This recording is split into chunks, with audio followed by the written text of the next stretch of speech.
सत्य का पवित्र शास्त्र जनवरी दिनांक 5। क्योंकि तू महान और आश्चर्य कर्म करने वाला है, केवल तू ही परमेश्वर है। भजन संहिता 86 का 10 पद। प्रभु परमेश्वर के आश्चर्य कार्यों को याद करने से हमारा विश्वास बढ़ता है और हमें हर परिस्थिति के लिए आशा और शक्ति मिलती है।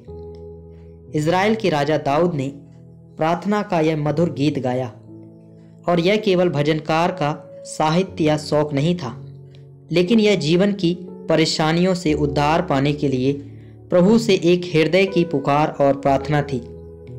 परेशानियां किसे नहीं होती।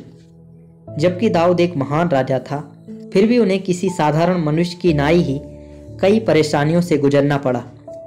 भविष्यवक्ता एलिया भी ऐसे इंसान थे जिन्हें एक आम इंसान की तरह ही भावनाओं से गुजरना पड़ा था।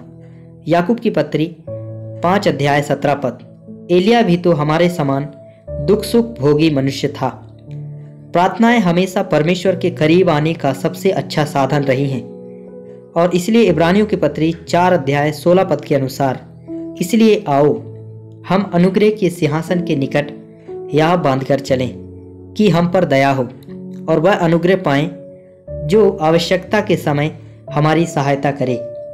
जबकि कई लोग इस जगत में अपनी कई गतिविधियों और कार्यक्रमों, परियोजनाओं आदि में व्यस्त हैं, परमेश्वर की महानता के बारे में बेपरवाह हैं और इस बात से अज्ञात हैं कि यह उनकी शक्ति है जो हमें वह बनने में सक्षम बनाती है जो हम हैं। प्रेरित पौलुस इस प्रकार कहता है, 1 कुरिन्थियों 15 अध्याय 10 पद, परंतु मैं जो कुछ भी हूँ परमेश्वर के अनुग्रह से हूँ और उसका अनुग्रह जो मुझ पर हुआ वह व्यर्थ नहीं हुआ, परंतु मैंने उन सब से बढ़कर परिश्रम भी किया। तो भी यह मेरी ओर से नहीं हुआ, परंतु परमेश्वर के अनुग्रह से जो मुझ पर था। परमेश्वर की संतान कभी भी निराश्रित या असहाय नहीं होते, क्योंकि वह लोग विश्वास करते हैं कि सहायता केवल प्रार्थना के द्वारा ही है। सच्चे हृदय से निकली एक छोटी सी प्रार्थना बड़े आश्चर्य कर्म कर देती है, यहाँ तक कि संसार को उलट पुलट कर देती है, पट्टियों और जंजीरों को तोड़ देती है, जेलों के दरवाजों और दीवारों को गिरा देती है।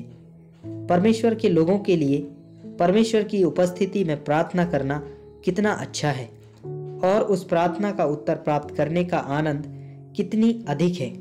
प्रभु परमेश्वर यहोवा प्रार्थना सुनने वाला और प्रार्थना का उत्तर देने वाला परमेश्वर है।